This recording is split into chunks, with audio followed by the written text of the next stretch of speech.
Vimos la semana pasada a la samaritana, cómo Dios la transformó, y luego cómo Jesús estaba educando a los apóstoles que era el tiempo de ir a cegar, que era la hora de la siega, a ir a predicar el evangelio de arrepentimiento y de salvación a la gente, y que estaban listos para la salvación. Los profetas habían dado las escrituras, la gente habían pasado por el tiempo de espera en el que ahora esperaban al Mesías, y les decían, la predicación era: el Mesías ya está aquí, es Jesucristo, el Hijo de Dios, arrepiéntanse y sean salvos. Y dice Jesús que muchos, es el tiempo de levantar fruto, la cosecha, así es. Entonces, no terminamos ese pasaje, pero acabamos con la imagen en donde venían los samaritanos listos, entre el campo como si fueran de color blanco, ¿verdad? Como si fueran listos para ser levantados. Y vimos esa imagen. Y llegaron, si estamos en el verso 43, vamos a empezar, pero en los versos anteriores, llegaron los samaritanos en el verso 40, y le rogaron a Jesús, le rogaban que se quedara, ¿verdad? Y que dice, se quedó ahí 2 días, creyeron muchos más por la palabra de él, y decían a la mujer: ya no creemos por lo que tú nos dijiste, sino por él, por sus palabras. Y eso va a ser muy importante ahorita, que dice que han creído por la palabra, y han venido a conocer a Jesús por la palabra. Y vamos a ver ahorita la importancia de eso. Vean en el verso 43, les voy a leer del 43, dice: 2 días después salió de ahí y fue a Galilea, porque Jesús mismo dio testimonio de que el profeta no tiene honra en su propia tierra. Cuando vino a Galilea, los galileos le recibieron, habiendo visto todas las cosas que había hecho en Jerusalén en la fiesta, porque también ellos habían ido a la fiesta. Vino pues Jesús otra vez a Caná de Galilea, donde había convertido el agua en vino.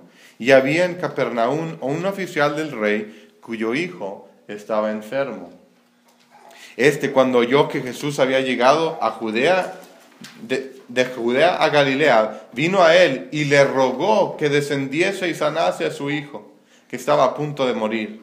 Entonces Jesús le dijo: sí, ahí voy para allá. No, dijo: si no viereis señales y prodigios, no creeréis. Pero el oficial del rey le dijo: Señor, desciende antes de que mi hijo muera. Jesús le dijo: ve, tu hijo vive. Y el hombre creyó la palabra que Jesús le dijo, y se fue. Cuando ya él descendía, sus siervos salieron a recibirle, y le dieron nuevas, diciendo: tu hijo vive. Entonces él les preguntó a qué hora había comenzado a estar mejor, y le dijeron: ayer a las 7 le dejó la fiebre. El padre entonces entendió que aquella era la hora en que Jesús le había dicho: tu hijo vive. Y creyó él con toda su familia. Esta segunda señal hizo Jesús cuando fue de Judea a Galilea. Este texto lo podemos leer solamente, sin tener que explicar mucho, y es impresionante. Que Jesús dice: tu hijo vive, y se va el Señor, y en el instante que está en medio del camino vienen a decirle: tu hijo se mejoró. Sería, yo creo, a la mera mitad del camino, porque cuando él se fue, y los señores cuando se empezó a mejorar el hijo, no sé. Pero imagínense, aprender, aún más está aprendiendo de Jesús cuando llega a ver a las personas y les dice a qué hora, que Jesús con su palabra puede sanar a lo lejos. Pero bueno, vamos a ver aquí algo, porque por algo hice hincapié en el verso 48 que le dice: sí, voy para allá, pero no dice eso, dice: si no viereis señales y prodigios, no creeréis. Pero hay algo ahí donde Jesús los regaña. Y este pasaje fundamentalmente es acerca de la fe, de creer, ¿verdad? Como vimos, él creyó, el hijo fue sanado. De creer como algo central. En el propósito de Juan, si vemos dejen su dedito ahí en el verso 4, en el capítulo 4, pero al final de San Juan, en el capítulo 20, en la página 1001, dice esto, el propósito del libro, es el título, ¿verdad? Eso no es escritura, pero es un título.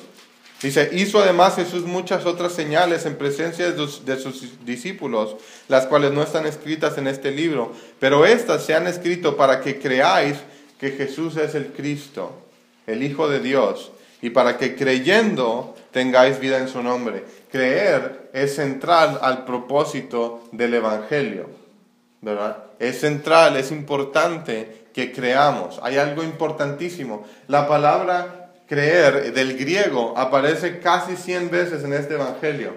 ¿Será importante? Es muy importante. Entonces vamos a ver en qué modo es. Podemos regresar al capítulo 4. Pero el Evangelio de San Juan habla de creer en diferentes maneras. Dice que cuando creemos cuando por fe recibimos a Cristo, nos transforma y nos hace hijos de Dios. En el capítulo 1, verso 12. En 3:16 dice que el que cree en el Hijo, quien es el don de Dios, ¿verdad? Que Dios mandó a su Hijo para que todo el que en Él crea no se pierda, mas tenga vida eterna. La vida eterna es por fe en el Hijo. En 3:18 dice que el que no cree ya está juzgado y va a haber juicio. Pero también en 3:18 nos dice que el que no va a morir en la muerte eterna. En el capítulo 7, por fe nos explica Jesús que recibimos el Espíritu Santo, 7, de 38 y 39. Recibimos el Espíritu Santo. Dios mismo, la tercera persona de la Trinidad, viene y vive en nuestros corazones. ¿Tendrá algún efecto eso en cómo vivimos cuando viene a vivir Dios entre nosotros? Seguramente sí. Recibimos poder para vivir en santidad. Capítulo 14, verso 12 de San Juan nos dice que recibimos poder. Al recibir el Espíritu recibimos poder para vivir en santidad. Todo esto por fe. El que cree recibe estos dones. Hebreos 11:6. Vean la importancia de la fe. Dice, sin fe es imposible agradar a Dios, porque es necesario que el que se acerca a Dios crea que Dios existe y que es galardonador de los que le buscan, que da premio a los que buscan a Dios. El problema es que la gente no busca a Dios y no puede a menos que Dios nos transforme. Pero entonces uno que busca a Dios es porque ha confiado en Dios, ha confiado en su palabra y confían de que Dios da dones a los que lo buscan.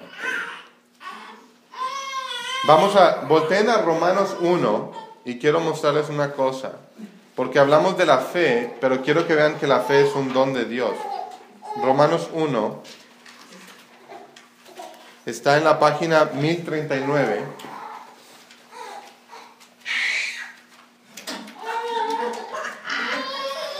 A mi hijo no le gusta este versículo. Se está resistiendo al Espíritu. Atrápalo. No, al Espíritu. Sí, será hambre. Bueno, verso 18, vean.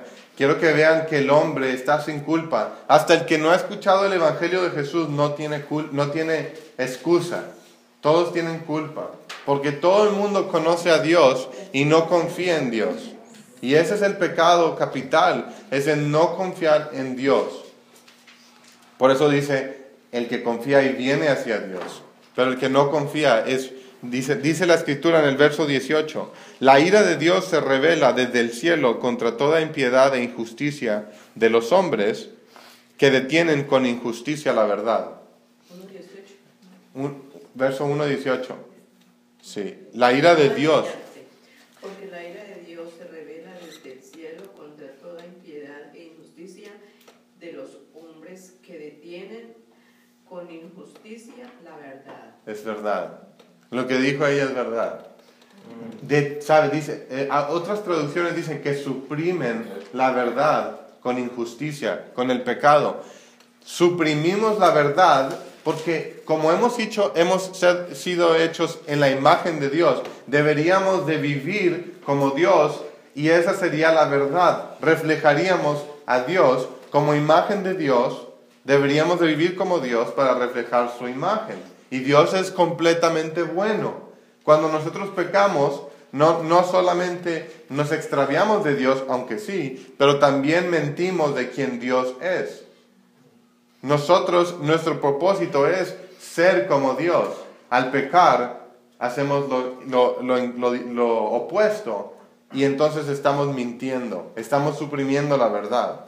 Yo no necesito a Dios, yo no dependo de Dios, entonces puedo hacer lo que yo quiera. Yo no tengo que seguir los mandamientos de Dios, ¿verdad? Es una manera de suprimir la verdad. Fíjense lo que dice, porque lo que de Dios se conoce, les es manifiesto, pues Dios se los manifestó. Ese es todo mundo, Dios se manifiesta a todos. Las cosas invisibles de Él, verso 20, su eterno poder y deidad se hacen claramente visibles desde la creación del mundo, siendo entendidas por medio de las cosas hechas, de modo que no tienen excusa. Nadie tiene excusa y nadie es ateo. Verdaderamente no hay nadie que no conozca a Dios, pero la gente se inventa ideas para suprimir la verdad y para seguir pecando de la manera que aman. Es más, las Escrituras dicen que el corazón no puede amar a Dios a menos que Dios lo transforme. Entonces, si no fuera por Dios, nosotros suprimiríamos a Dios de una u otra manera. Unos se dicen ateos, otros se hacen un Dios falso. Y nos decimos cristianos, pero tenemos un Dios falso, ¿verdad? Entonces, no nada más el ateo está suprimiendo a Dios. El que se hace un ídolo de Dios está suprimiendo a Dios igualmente. Y no está confiando en el Dios verdadero. Eso es a lo que quiero ir. No tienen fe. Fíjense lo que dice después. Dice, pues habiendo conocido a Dios, no le glorificaron como a Dios, ni le dieron gracias, sino que se envanecieron sus razonamientos, y su necio corazón fue entenebrecido. Profesando ser sabios, se hicieron necios, cambiaron la gloria del Dios incorruptible en semejanzas de imagen de hombres corruptibles, aves, cuadrúpedos y reptiles. Se hicieron ídolos. Cambiaron al Dios incorruptible, eterno, dador de vida, y se hicieron muñequitos. Y no nada más esos, pero ídolos que hacemos nosotros.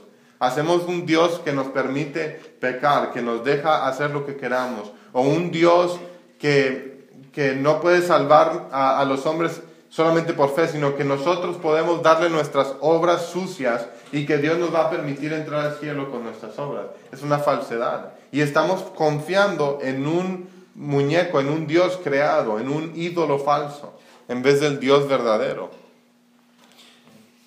Bueno, entonces, y dice, por lo cual Dios los entregó a la inmundicia en las concupiscencias de sus corazones. El juicio de Dios es entregarnos al corazón que ya ama el pecado, que ya ama la idolatría, que ya ama correr y ser su propio Dios. Dios no tiene que hacer nada más que soltarnos a ser tan malos como podemos ser.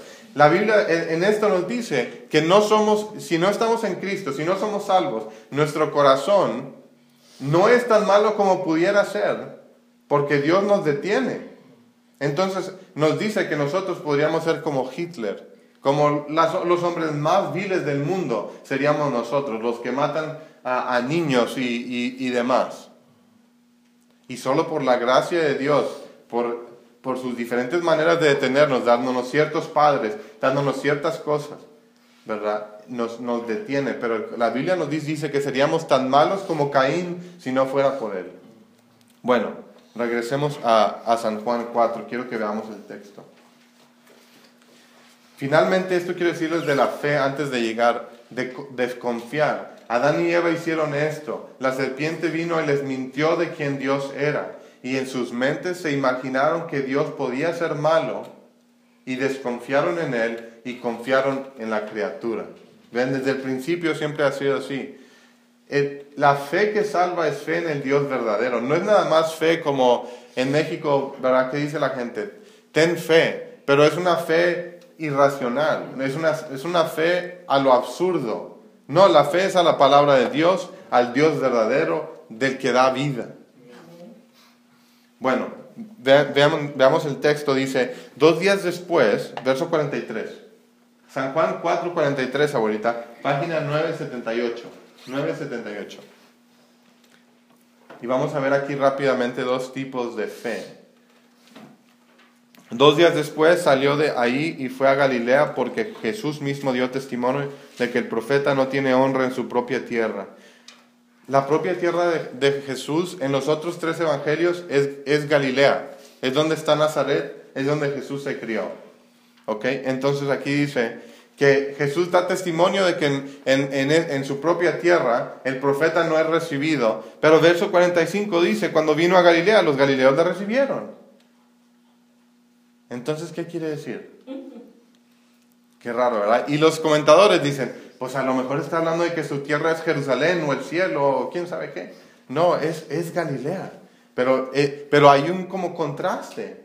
Y dice, al profeta no lo reciben en su propia tierra. Jesús llegó a su tierra y lo recibieron. Espérame, ¿qué pasó aquí? Jesús se equivocó. No se equivocó. Fíjense, porque el resto del verso dice, habiendo visto todas las cosas que había hecho en Jerusalén en la fiesta, porque también ellos habían ido a la fiesta. Lo recibieron y te dice Juan, ¿por qué lo recibieron? Porque lo vieron hacer magia. No. Lo vieron hacer milagros, señales, pero ellos están interesados en las señales. Quieren el entretenimiento. Quieren ver al hombre que hace cosas increíbles. Pero no quiere decir que lo quieren a él. Ese es el contraste. San Juan es, bueno, el Espíritu Santo, pero San Juan aquí escribe muy bien. Vino pues Jesús otra vez a Caná de Galilea, donde había convertido el agua en vino, y había en Capernaum un oficial del rey cuyo hijo estaba enfermo. Cuando oyó que Jesús había llegado de Judea a Galilea, vino a él y le rogó que descendiese y sanase a su hijo, que estaba a punto de morir. Nosotros hemos estado orando de gente que están cerca de la muerte o enfermedades horribles o los bebés, el bebé que está al filo de la navaja en la vida. Y aquí Jesús, este hombre, su hijo se está muriendo. Escucha que Jesús, de quien ha oído que hace milagros, está en Capernaum, en Caná. Viene de Capernaum, hace un viaje de 16 millas a venir a ver a Jesús y le ruega, ven. ¿Qué le dice? Le dice, ven y sana a mi hijo que está a punto de morir. Ven y sana a mi hijo. ¿Verdad? Este hombre, no estoy diciendo, yo no quiero decirles, esta es una mala petición a Jesús, para nada. Pero este es un hombre que es un símbolo de lo que es la gente en Galilea, que quieren a Jesús por los regalos, que quieren a Jesús por los beneficios, pero no por Él. Y Jesús no quiere decir que no quiere dar beneficios. Cuando Adán y Eva cayeron, primero desconfiaron de Dios y después, con esa nueva fe, la fe en la mentira, actuaron de acuerdo a la mentira y comieron el fruto. Si ven, primero hay algo en el corazón y luego cuando el corazón cree mentiras, actuamos de acuerdo a las mentiras. Igual cuando creemos la verdad, nuestro corazón va a actuar de acuerdo a la verdad. Entonces la acción vino después de la fe, una fe falsa, una fe en mentiras. Y la acción los llevó a transgredir a Jehová, a Dios, y luego trajo maldiciones y consecuencias, de las cuales una era la muerte. Entonces este hombre dice, ven Jesús y trata con el problema de la muerte, ¿verdad? Que entró ven y trata con las consecuencias del pecado, en vez de primero trata con nuestro pecado, no nada más con la consecuencia. ¿Sí me explico? Que Jesús quiere que no nada más deseemos no tener las consecuencias del pecado, sino que deseamos tener relación con Él de nuevo, de fe, de confianza. Que en vez de fiar en mentiras, fiemos en la palabra de Dios. Que Adán y Eva últimamente desconfiaron. Dios les dijo, si comen van a morir. La serpiente dijo, eso es mentira, y le creyeron. Y al creer la mentira desconfiaron en Dios. Y el acto fue simplemente algo que ya había sucedido en sus corazones. Entonces Dios no quiere nada más quitarte el árbol para que no te mueras o algo así, sino que quiere que regreses a confiar en Él y a estar en relación con Él. Y Jesús, por su muerte en la cruz en nuestro lugar, es el camino para tener perdón de nuestros pecados y tener relación con Él bien de nuevo. Así que Jesús le dice, si no vieres señales y pródigos, no creeréis, ¿verdad? No van a creer en mí. Pero fíjense, y los samaritanos nada más escucharon las palabras, ¿verdad? Y ellos vinieron, escucharon el mensaje de la mujer, creyeron, vinieron y ahora creen, no nada más por lo que les dijo alguien, porque ahora conocen a Jesús. Pero todo fue por palabras, todo fue por la palabra de Dios, todo fue por la palabra de Jesucristo. Y Jesús quiere que nuestra relación con Él sea en esa profundidad, donde confiamos en su palabra completamente. Proverbios 3 dice que no confiemos en nuestras propias, ¿cómo dice, tía?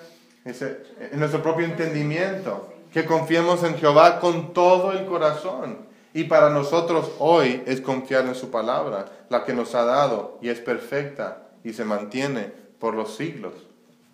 Bueno, Jesús le dice, si no vieres señales, no creeréis.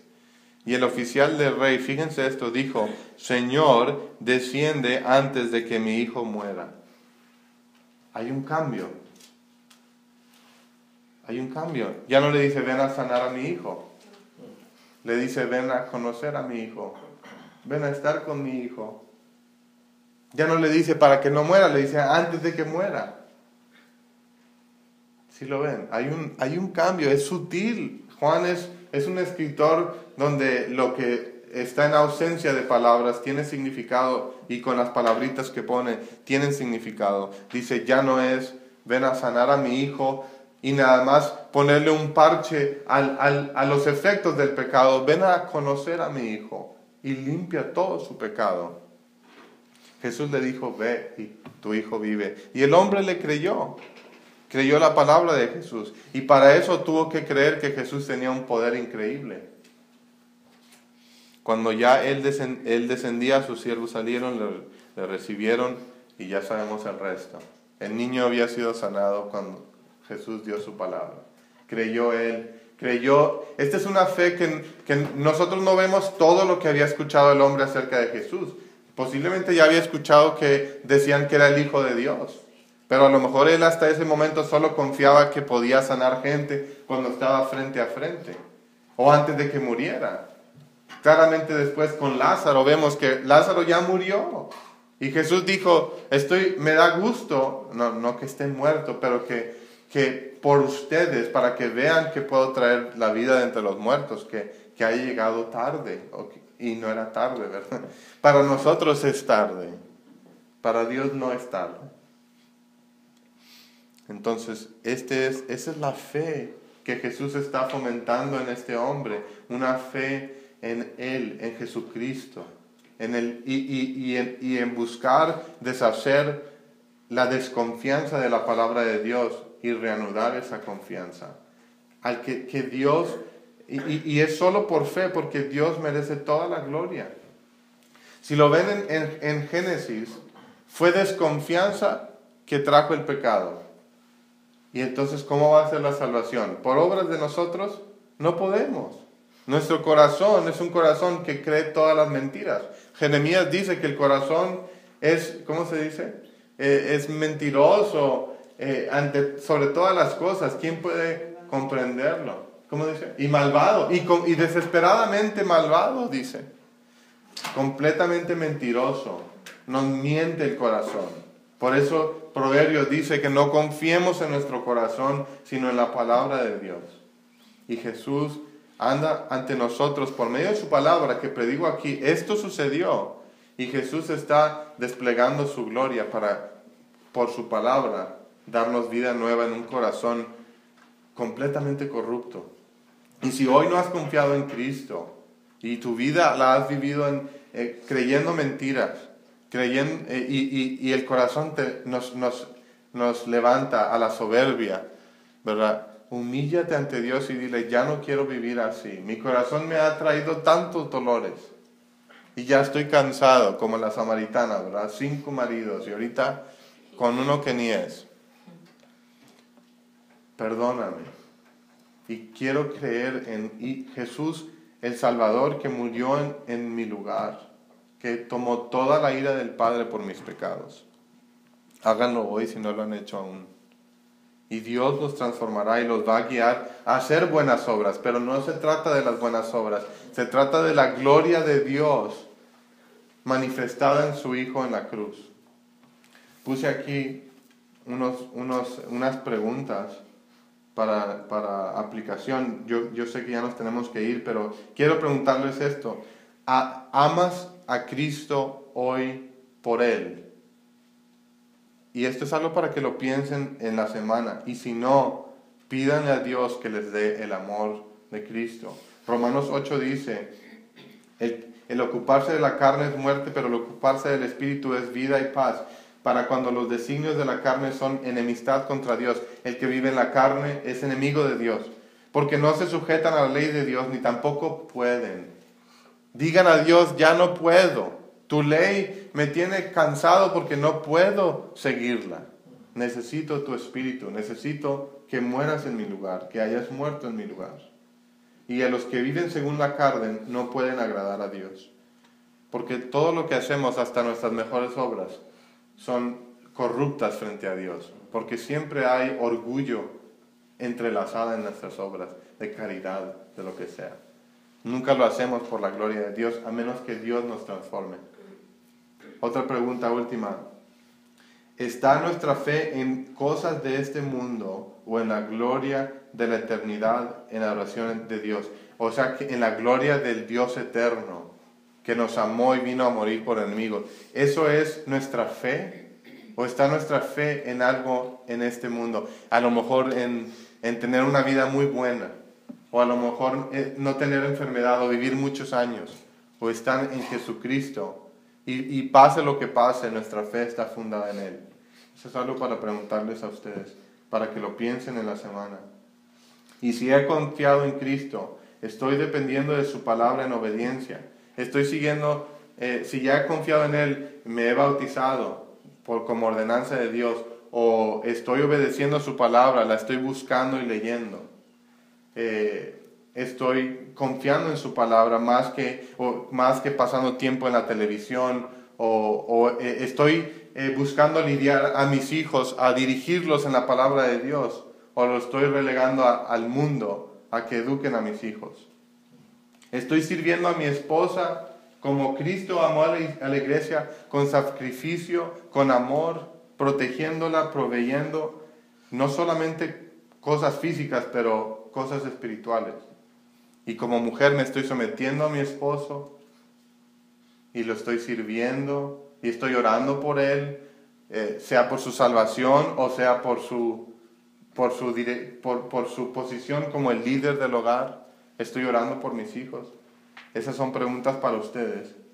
Y si ustedes no están haciendo ninguna de esas cosas, no es las cosas que los van a salvar, es fe en Jesucristo. Y esa fe les va a dar el Espíritu para poder vivir así. Vamos a orar porque me van a regañar. Señor, te doy gracias, Padre, por este mensaje de fe en ti, nuestro dador de todas las cosas, el único bueno, el Dios eterno, el único no creado, el ser eterno, infinito y todopoderoso. Bueno, aunque todos nosotros somos malos, Padre, tú nos has amado y mandaste a tu Hijo. Que esa realidad de tu Hijo que vino al mundo en humildad, pobre como hombre, y que vivió por la gloria del Padre, obedeciendo en humildad, y se entregó en la cruz por malos como nosotros. Padre, que eso llene nuestros corazones, les dé vida nueva, y sea nuestro gozo, que sea nuestra meditación, que nos traiga las rodillas, y nos traiga un gozo y un poder para servirte, una motivación para gloriarnos en ti y hacer las cosas meniales, como las cosas que parecen insignificantes, como, no sé, hacer las tareas del hogar o cambiar un pañal o lo que sea, que sepamos que todo es para tu gloria, al servir a nuestros hijos, al servir a nuestra pareja, al servir a la gente en la iglesia y al llevar el mensaje de salvación al mundo. Padre, danos la fuerza por el Espíritu para servirte como nosotros no podemos. Te lo pido en nombre de Jesucristo. Amén.